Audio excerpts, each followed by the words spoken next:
পশ্চিম আফ্রিকায় ফুটবল ম্যাচের সংঘর্ষে ভয়াবহ মৃত্যু, ১০০ জনের বেশি প্রাণহানি। পশ্চিম আফ্রিকার দেশ গিনিতে একটি ফুটবল ম্যাচে রেফারির বিতর্কিত সিদ্ধান্তকে কেন্দ্র করে সংঘর্ষে ১০০ জনেরও বেশি মানুষ প্রাণ হারিয়েছেন। এই মর্মান্তিক ঘটনা ঘটেছে রবিবার ২ ডিসেম্বর দেশটির বাণিজ্যিক রাজধানী এনজেরেকোরেতে। নাম প্রকাশে অনিচ্ছুক একজন চিকিৎসক জানান, যেদিকেই তাকাই কেবল মরদেহ। হাসপাতালের মর্গে এত মৃতদেহ রাখার মতো জায়গা নেই। তার মতে, সংঘর্ষে নিহতের সংখ্যা ১০০ ছাড়িয়েছে।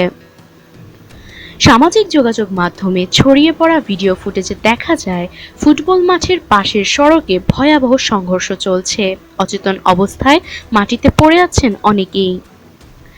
বিক্ষুব্ধ জনতা সংঘর্ষের উত্তাল পরিবেশে স্থানীয় থানায় অগ্নিসংযোগ করেছেন বলে জানা গেছে। একজন প্রত্যক্ষদর্শীর ভাষ্য অনুযায়ী, রেফারি একটি বিতর্কিত সিদ্ধান্ত দেওয়ার পরই এই বিশৃঙ্খলা শুরু হয়। স্থানীয় সংবাদ মাধ্যমের তথ্যমতে, এই ফুটবল ম্যাচটি গিনির সামরিক শাসক কর্নেল মামাদি দম্বুয়াকে সম্মান জানানোর জন্য আয়োজিত একটি টুর্নামেন্টের অংশ। বিশ্লেষকরা মনে করেন, পরবর্তী প্রেসিডেন্ট নির্বাচনের আগে দম্বুয়া তার রাজনৈতিক গ্রহণযোগ্যতা বাড়ানোর লক্ষ্যে এ ধরনের আয়োজন করেছেন। উল্লেখ্য, ২০২১ সালের সেপ্টেম্বরে তৎকালীন প্রেসিডেন্ট আলফা কোন্দেকে ক্ষমতাচ্যুত করে দম্বুয়া সামরিক শাসনভার গ্রহণ করেন। তখন তিনি এলিট ফোর্সের প্রধান হিসেবে রাষ্ট্রপ্রধানের নিরাপত্তার দায়িত্বে ছিলেন।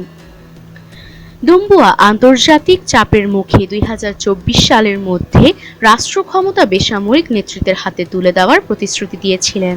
তবে এ বিষয়ে দৃশ্যমান কোনো অগ্রগতি হয়নি, বরং তিনি নিজেকে লেফটেন্যান্ট জেনারেল পদে উন্নীত করেছেন এবং সম্প্রতি সেনাপ্রধান হিসেবে দায়িত্ব গ্রহণ করেছেন।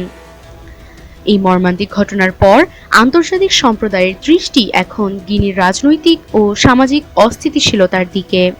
ফুটবল মাঠ থেকে শুরু হওয়া একটি সামান্য সিদ্ধান্তকে কিভাবে এত প্রাণঘাতী সংঘর্ষের কারণ হয়ে উঠল তা ভাবিয়ে তুলেছে সবাইকে। নুজহাত জাহান সাউম, প্রেস 20 বাংলা।